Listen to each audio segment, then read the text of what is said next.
El inicio de la educación en el México independiente.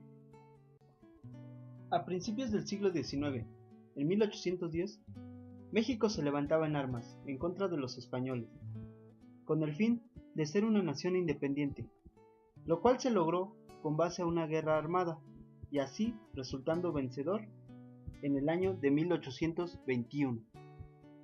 Pero, ¿te has preguntado cómo era la educación en los primeros años cuando México logró su independencia? Pues bien, la educación estaba a cargo de las escuelas lancasterianas, nombradas así en honor a Joseph Lancaster, dado que en el año de 1823 se creó en México la primera escuela lancasteriana llamada El Sol.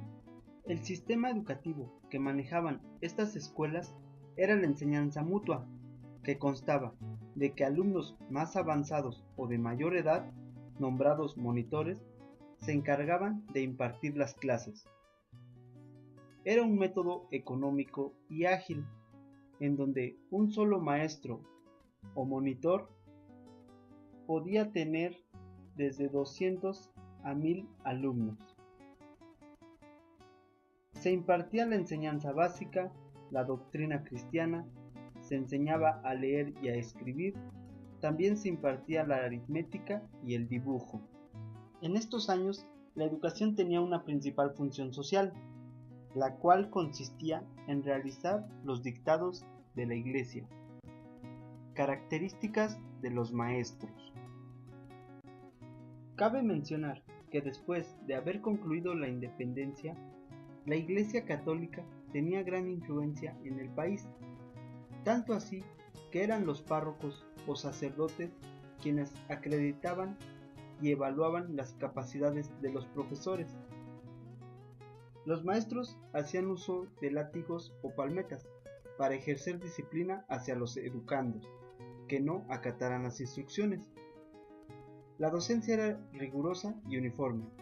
En otras palabras, quiere decir, se tenía que hacer lo que el profesor indicara, sin derecho a opinar o expresar lo que los alumnos pensaran. Existía un método educativo que se implementaba en las escuelas, con el cual se mantenía el orden y la disciplina, por medio del miedo y el castigo.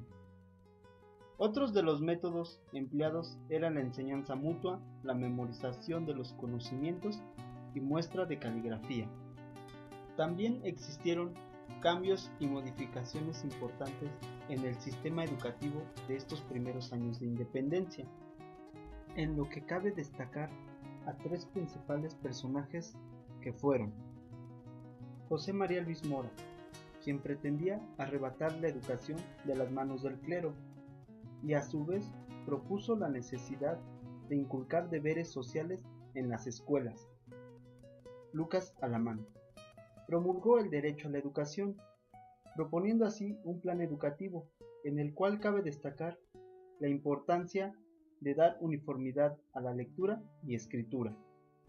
Valentín Gómez Farías tenía un objetivo claro, que era hacer que la educación tomara un nuevo rumbo, quitarle poder a la Iglesia Católica en la educación, promoviendo así escuelas normales y mixtas.